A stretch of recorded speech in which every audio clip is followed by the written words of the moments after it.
And when it comes to election in Nigeria, an average Nigerian has a weakness, and the politicians know those weaknesses. But do you know those weaknesses? Do you understand that is a weakness? Please be patient with me while I walk you through some of the likely things that may happen during this upcoming general election in 2027.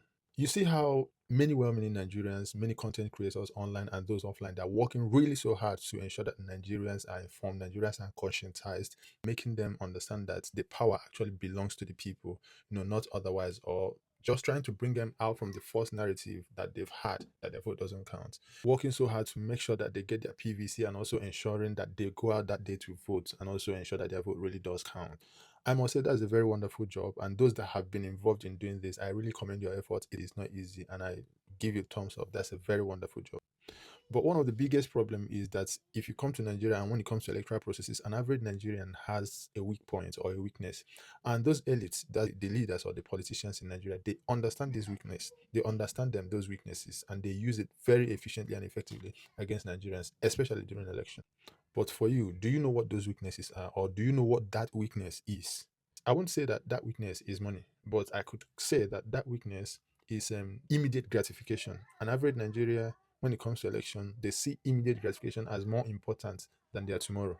And that is the biggest problem that we'll be having during this process. Listen to me. When you ask an average Nigerian, what would you like to do? In the process of trying to answer that question, they will most likely make a statement like this: if I see money now. In as much as this statement in itself is not a problem, is not where the case is, and it's not a problem, is a good thing. But my concern there is the value they place on the immediate.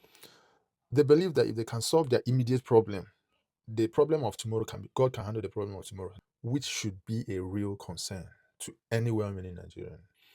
In the streets of Nigeria today, if you listen to many of them, you'll be hearing, I can never sell my vote for 5,000 naira. I can never sell my vote for 10,000 naira, which is very good. But how sure are we that you won't even sell your vote at all, especially if the offer comes up?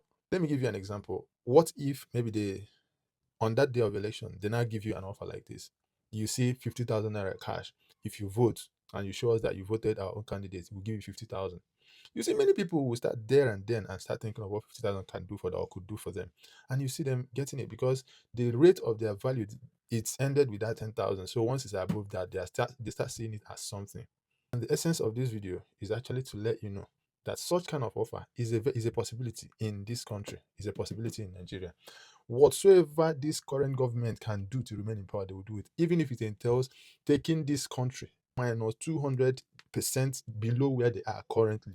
Economically, they can do it, or they will do it. Anything that has to do with money, or anything money should be able to do, don't joke with this present government. They can be able to do it. So it's up to you to say, I can never, no matter how much is offered. I think is the point we need to get to in this process. Is not I can't say my vote shouldn't just end if it's up to 10,000 or if it's 20,000. What if they say, okay, they are giving you 50,000? And remember, some people could be saying it's not possible or it's very unlikely, but I want to tell you something. If they target about 10 million Nigerians, it can only take 10 million. When you multiply it by 50,000, it can only take about 500 billion. 500 billion naira to actually get, in fact, let's say 600 for other logistics, to get 10 million Nigerians, give them 50,000 during the election. So it's a possibility. If they want to do it, they can easily do it. So you have to be careful. These politicians, they already know your weakness, but you have to know also that they know that these are your weaknesses. When it comes on that day, they can be offering you anything. It's up to you to say, I can't sell my future. And remember, when you sell your vote, you're not just selling your future, you're also selling the future of your own children. So that's it. It does have a ripple effect. You have to be very careful what you're doing, how you want to do it. Thank you very much. See you in my next video. Bye for now.